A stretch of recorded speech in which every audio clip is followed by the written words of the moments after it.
family, welcome to Tiny Talks Taboo, where basically shit happens.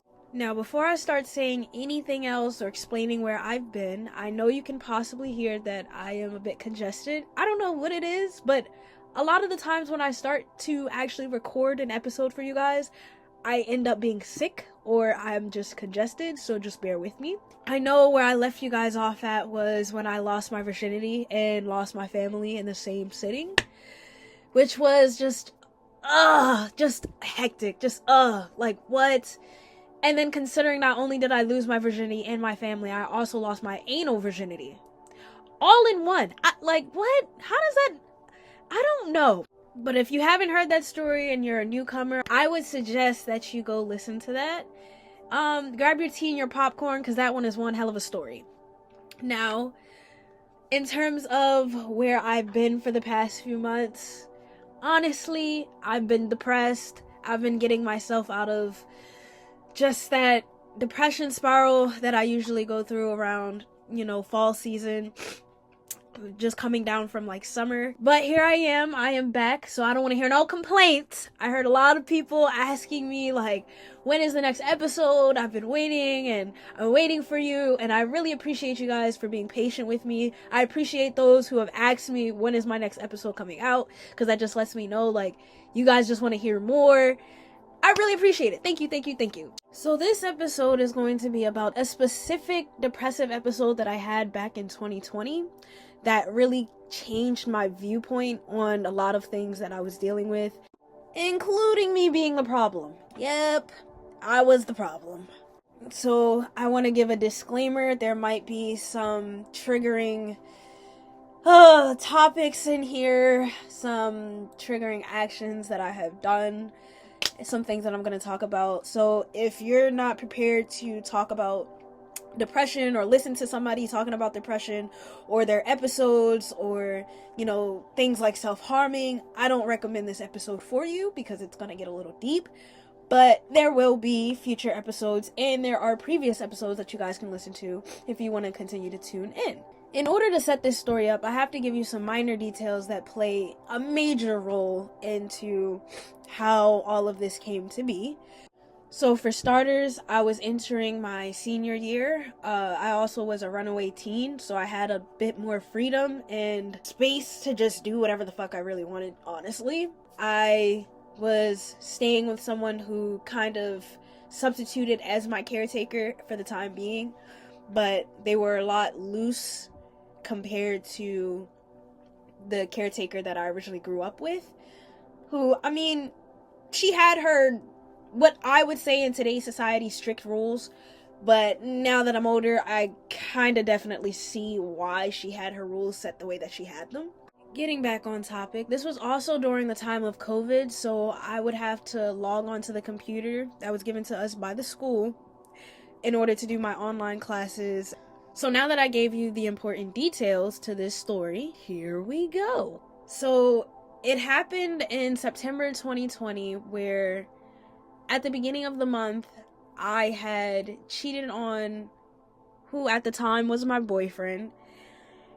And I know all of it, cheating, I know is not great, and I had to learn that lesson through this experience, which, typically, you think about it, everybody should know right then and there, cheating is not good, don't cheat. But sometimes, you go through life, you learn shit.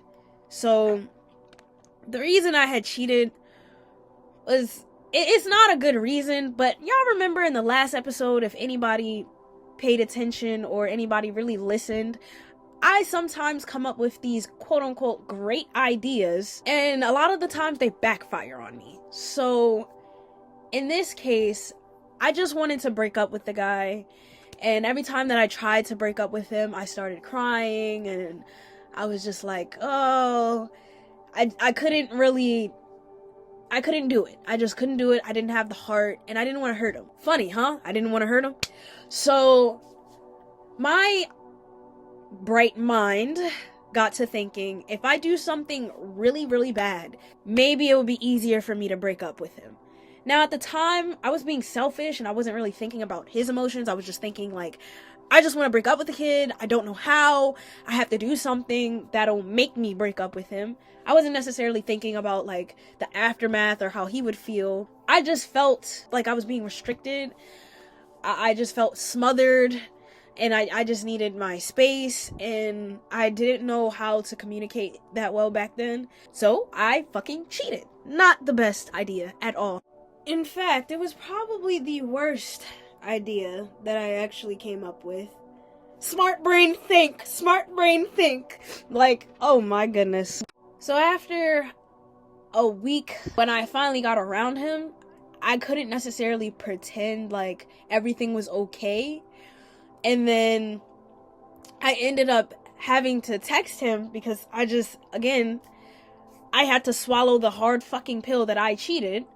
So I texted him and let him know what had happened, hoping that, like, I wouldn't, I don't know, feel so bad. Yeah, I was a villain. I know, I get it. I had texted him hoping that I wouldn't feel or hear, like, too much of his emotion, or that it wouldn't hurt that bad. But once I started reading his text, I started crying because I was like, fuck, like, I really fucking hurt him so bad. And why couldn't I just speak about it in the first place? Like, why couldn't I say something to begin with? Why did I have to go do the action first and then talk about it later? So, going into what the actual story of today is about, once I read those messages, I felt fucking horrible. And I honestly felt like I did not need to be on this earth anymore, or else I would just hurt everybody around me. And at that point, that whole day after that, I was just, like, spiraling really bad. And I was just like, bro, like, I don't even need to be in this world anymore. I don't need to be here. I'm such a burden. Like, all I do is fucking hurt people. You know, nobody really wants me around. Everybody hates me.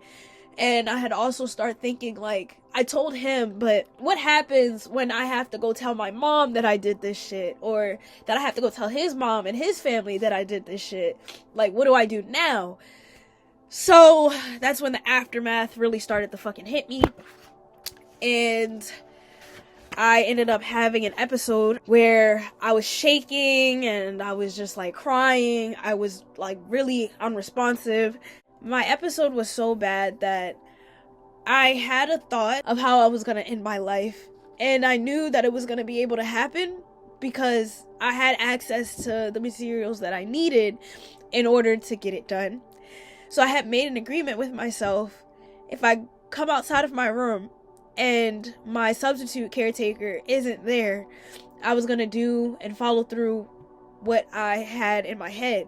But if she was outside of my room, I was going to talk to her first and try to get some help before I decided to perform that deadly action that I envisioned.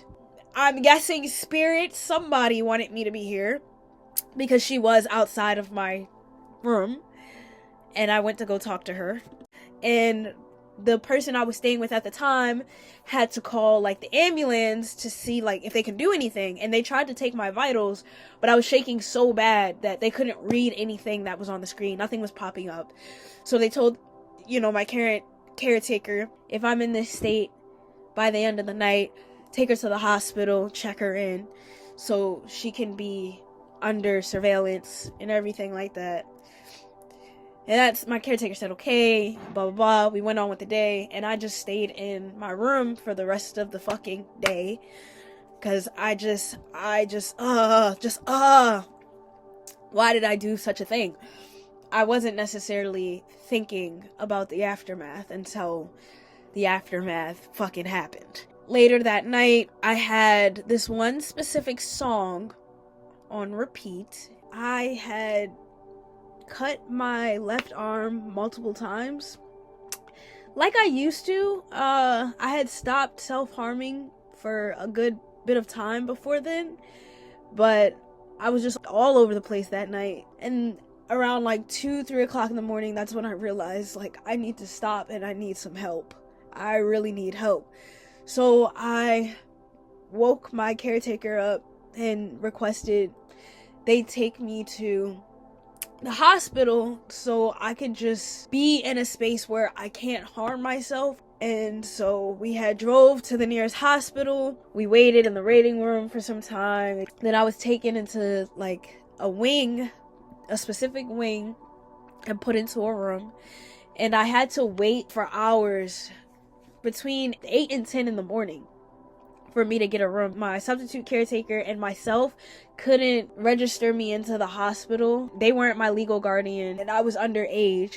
So I had to wait for my actual legal guardian to come into the hospital and admit me, or say that it was okay to admit me there. And I remember the doctor coming in, asking me all types of questions, like, you know, the typical questions doctors and nurses would ask a depressed person. Do you want to harm yourself? Do you want to harm other people? Do you feel this? Do you feel that?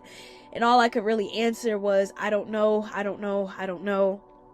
And me saying I don't know made me realize how much of a gray space that I was in, because I honestly didn't have an answer for any of it. Like, all I could really think about was how bad I hurt my ex, and I do not belong here. I don't deserve to be on this earth, and people would be so much better without me, which in my mind at the time was the absolute truth. So I got admitted, and the first day that I stayed there, I remember the room that I was in had a clock in a window, no TV. So I could see what time it was. I could see the daylight. I could see, you know, the sun was going down. And in the room next to me, there was a lady just screaming at the top of her lungs that she was Lucifer and that she was the devil and all types of crazy shit. And I'm just like, what the fuck? I remember hearing the doctor or a nurse saying to hold the lady down so they could sedate her. And then soon after hearing that, it was just quiet all over again. After that first night, I assume the only reason why they ended up taking me from that room and putting me in a whole different wing in the hospital was because that lady was screaming that she's Lucifer. So I was in a different room, in a different hallway, in a different wing the second day. And even on that day, a few doors down from my room, my hospital room, a guy was screaming, saying that, or yelling that they were trying to kill him and this and that. You know, he's gonna die here. So I'm thinking, am I gonna die here too? Like, what's really going on? Like, why am I hearing all this noise, crazy noise? Then I realized, you know, you are in a hospital with other mental patients, and on top of that, you are under suicide watch.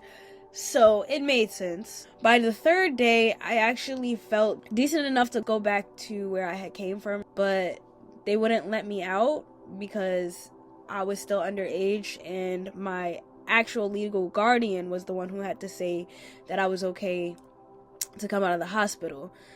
But she kept me there because, again, I had self-harmed, and she says that she wanted to get me help. So on that third day, they moved me back into the original wing that I was in, just a different room. I had two choices. I could either choose the room that I originally had that only had a window and a clock, or I can choose a room that had a TV, and I believe it was a TV and a clock, no window. So I chose the TV and the clock. I didn't want to be in just a room with four walls with writing on it that said some crazy shit. I don't remember exactly what the writing said, but it was interesting because it was carved into the wall. And I knew we weren't allowed to have anything sharp back there. Like, I had to take all my piercings out. Couldn't have any pens, you know, no pencils, nothing with the point, obviously, because you can harm somebody. After the third day, I chose that room and stayed in there for the remainder of the time that I was there, which was like 2 weeks or so. Now, I never paid attention to the numbers or anything at this time, but now I kind of find it very interesting that on the third day, I chose this room, which happened to be room 33. And I'm learning 3 is a very dear number to me. So I just wanted to add that, and as like a little fun fact. So over the time, Impractical Jokers became my comfort show, considering we only had one remote, and I had already changed the channel to whatever channel Impractical Jokers was on. And I swear I'd watch that like every damn day, every night. That is what I fell asleep to. We also had one bathroom, of course, because it was one hallway, so at the end of the hallway was a bathroom. And oh my gosh, the experience with the bathroom is just something else. We had like a floor shower, so there was the shower head on the wall, and then the same floor that the bathroom, like the toilet, was on is the same floor that the water would fall onto when you take your shower. And I felt like that was just very unsanitary. So I didn't have hospital gowns. I had like these hospital scrubs, kind of, just pants and a shirt, a little oversized because I am small. But I would take my old ones off because they gave us new ones like every day. I would take my old ones off and put them on the floor so my feet wouldn't directly hit the floor, and I'd stand on top of those and, you know, take my shower every day that I needed to. Crazy thing is that water was, as much as I would like to say that it was warm, it was pretty much warm cold. Like, it leaned more to the cold side. And then the bathroom, of course, was unsanitary. I remember there was a time I had walked in there. It was blood on the toilet seat, and there was blood on the damn floor. And after that, I just didn't even want to use the bathroom. I waited for somebody to go clean it up before I went back in there because just ew. Now, as I said earlier in the episode, this was during COVID, also during my senior year of high school. So I still had school to attend to, but we weren't allowed to have any electronics in the back wing with us, just like we weren't allowed to have like pens and pencils and piercings and stuff like that. Yet, my legal guardian found a way to work through that. Like, she went back and forth with the nurses and let them know, like, oh, she has to attend school, like, she gotta do school and everything like that. So she was able to get the school computer back there with me, and while, you know, the agreement with the nurses was she would sit in the hospital room with me while I do my schoolwork and attend my classes. So I couldn't just log in and be like, hey, everybody, I'm in the hospital. It was mandatory to have our cameras on in class. So I pointed it up to the ceiling so they couldn't see that, like, I was in hospital scrubs and I'm literally on this laptop in a hospital bed.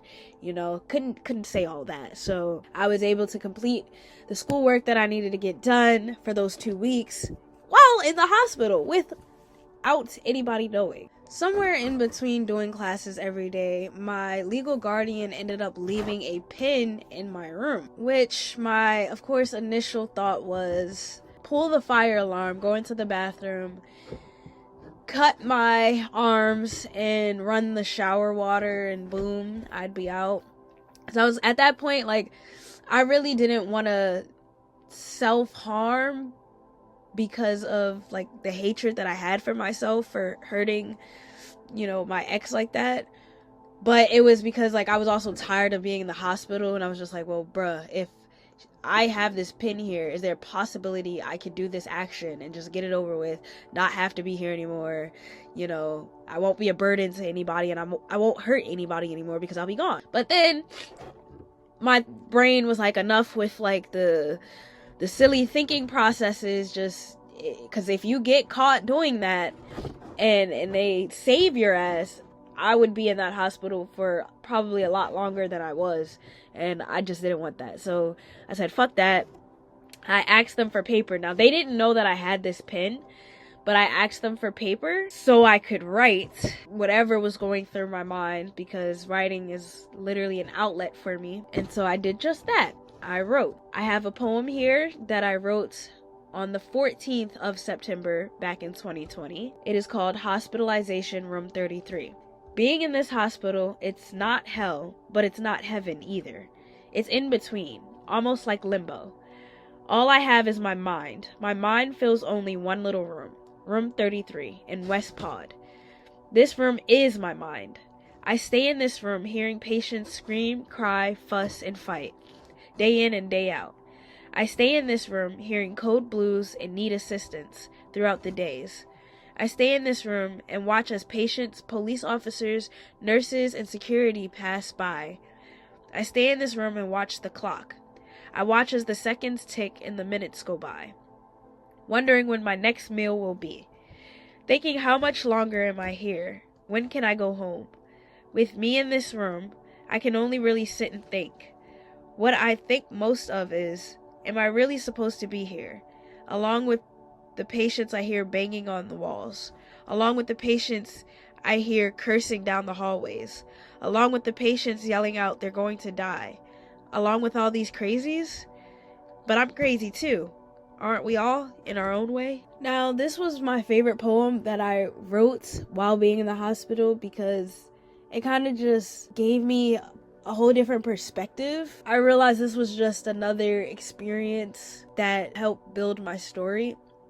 And never again do I want to end up in the hospital because, oh my gosh, I remember this one night specifically, and the crazy thing is it was 3:00 in the morning. I don't know what it is about 3:00 specifically, but it was 3:00 in the morning, and there was a patient across the hall from me. It was a guy, an older guy, and I remember waking up at exactly 3 in the morning to him yelling, wake up, Jesus is coming, Jesus is coming, everybody prepare yourselves, Jesus is coming. And I'm just like, are the other patients awake? Are they sleep? Do they hear this? Is it just me? But no, he definitely was saying, Jesus is coming, Jesus is coming. I'm like, he's literally yelling that Jesus is coming. You know, everybody wake up, prepare yourselves. There were many times where I actually got hit on. As in, a couple of the male patients thought it would be a smart idea to just flirt with me and try to talk to me. A specific time was when I was on the phone with my ex's mom, which, to be honest, during that whole stay of me being in the hospital, me and my ex's mom ended up getting closer. I told her what I had done, and me and her we had both comforted each other and just, talk things out, stuff like that. And she would call me. She was like the only person who actually called me throughout the entire time that I was in the hospital. She called me about maybe 2-3 times a day. And there were times where I'd be on the phone with her and male patients would just act so weird to me. Like, one time I was on the phone with my back turned, like I was just looking towards the wall. And a nurse told me that I had to go back in my room because the whole time that I was on the phone, I wasn't paying attention, but one of the male patients was staring at me the entire fucking time. I had to hang up, tell her, I gotta go, and I went into my room. There was another time where I was on the phone, and this time my back was against the wall and I was facing outward so I could see anybody, around me. And there was this older male patient who, while he was staring at me and walking towards me, he was walking in my direction while I was on the phone, he was telling the security officers that were on the other side of the glass, like, oh, she's just a really pretty girl and blah, blah, blah, blah, blah. And I'm looking at him all strangely, and the security officers behind the glass were like, step away from the little girl, step away, step away. So after that, I had to hang up and I had to go back in my room. Notice I didn't add this fact, but we could not lock our doors. We had no locks on the doors. We just had blinds. So honestly, majority of the time that I was in the hospital, I was worried that somebody could just easily walk into my room. But we had security, so I guess if that did happen, security could have easily just walked in there, took the patient out. Eventually, I got out by calling CPS and trying to build a case against my legal guardian, letting them know, like, she was keeping me there. Now, in her defense, she said that she wanted to actually get me a bed at a more reliable hospital, like Shepherd Pratt. But it was also COVID, so I kept telling her, like, that's not going to be possible. Like, they're saying they don't have beds. It's been 2 weeks now. The doctor said that I can leave, and you're still keeping me here. So it was a lot of tension between us. When CPS got a hold of all the information, they allowed me out, but under the circumstance that we had to go to like virtual court. In a way, it was like fighting for my own custody. So it was like me against my legal guardian. My legal guardian wanted me to come back home. I kept telling the caseworkers I don't want to go back, and just a lot of back and forth. So they were telling her, like, since she's almost 18, she has the decision whether she wants to stay where she is or come back home.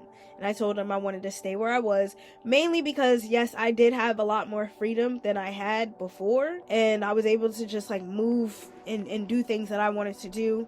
They gave my substitute caretaker temporary guardianship, and I was able to get a job, because I wasn't able to get a job, back then, which I get now. My guardian, she didn't want me to start working too early, because she was like, once you start working, that's all you're gonna do is just work. And I get that now, many years down the road. That's all I'm doing is working, trying to support myself. After, the case, I kind of just like learned I didn't want to ever go through any of that again, and I didn't want to hurt somebody. I don't want to hurt people, period, but I definitely didn't want to hurt somebody to that extent. And I also realized I didn't want to take my life either.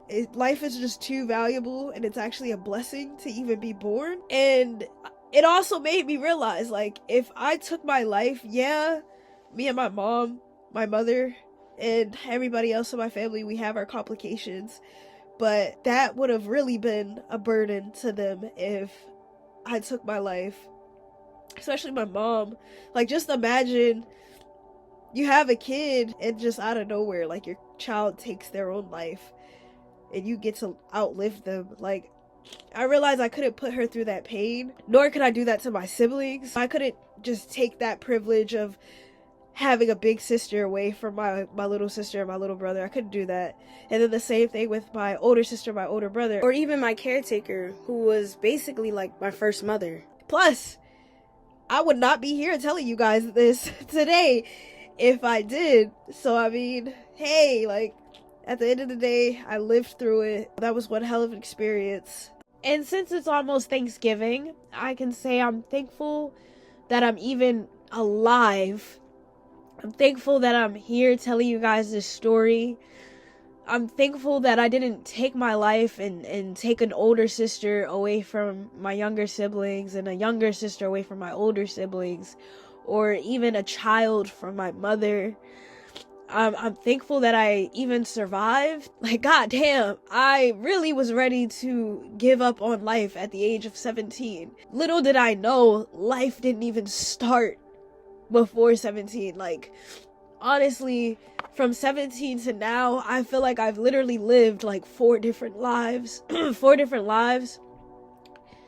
And I'm actually thankful to even be fucking breathing, because even with the bad, I mean, you're gonna have bad, but you're also gonna have good. With the good, you're gonna have bad. You need both, and that's how life works, to balance it out.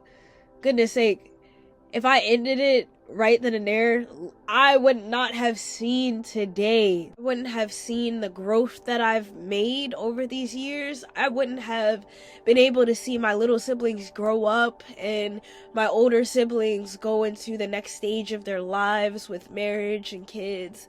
I wouldn't have been able to see like any of this, honestly. And it's just crazy to think, like, back then, the things I felt were so fucking strong, and like it felt like the end of the world to me.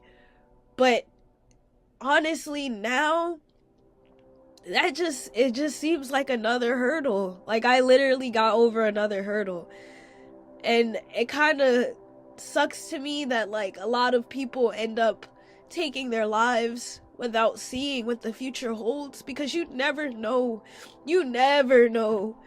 what is behind those closed doors that you never opened. If you take your life before you even open those doors, like, you'll just never know. So I guess like my ending message and my lesson is just be thankful that you can just experience life as it is. You experienced it, and now it's like time to choose to get, kind of get over it, or find an outlet for it, or like learn a lesson from it. God damn, there are some people who are that age, that 17, who didn't make it past 17. And I really do wish that they were able to live life and experience different things, but sadly, their life ended there. So just appreciate what you have and try to strive for better. Just be thankful that you're alive. Really, that's the end message, is to just be thankful that you're fucking breathing. Be thankful that you made it this far, and be thankful for the milestones you have crossed, the people's hearts that you have touched, the people you've met. Just be thankful. And happy Thanksgiving to everybody. I hope the food is awesome. I hope you fill your bellies. I hope you're full by the end of the week. And until next time.